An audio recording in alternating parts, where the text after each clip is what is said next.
இஸ்லாமிய சமுதாயத்திற்கும் தமிழக ஜமாத்துல் உலமா சபைக்கும் பணிவான வேண்டுகோள். தமிழக சட்டமன்ற தேர்தலிலே மதச்சார்பற்ற திமுக முற்போக்கு கூட்டணிக்கு வாக்களிக்க சொல்லி ஜமாத்துல் உலமா சபை அறிவிப்பு செய்தது. தமிழக வெற்றிக் கழகத்தின் விஜய் அவர்களுக்கு வாக்களிக்க கூடாது என்றும் அறிவிப்பு செய்தது.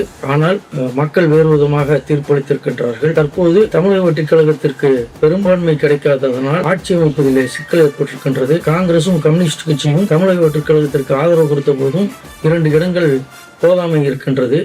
ஆனால் பாரதிய ஜனதாவும் திராவிட முன்னேற்ற கழகமும் அதிமுகவும் சேர்ந்து கொண்டு தமிழகத்திலே மாற்று ஆட்சி அமைப்பது என்றும், அமைக்க முடியாவிட்டால் தமிழக சட்டமன்றத்தை முடக்கி கவர்னர் ஆட்சியை நிலைநிறுத்துவது என்றும் முடிவெடுத்துக் கொண்டு செயல்பட்டுக் கொண்டிருக்கின்றார்கள். அந்த நிகழ்விற்கு இந்திய யூனியன் முஸ்லீம் லீக் ஆதரவு கொடுத்துக் கொண்டிருக்கின்றது.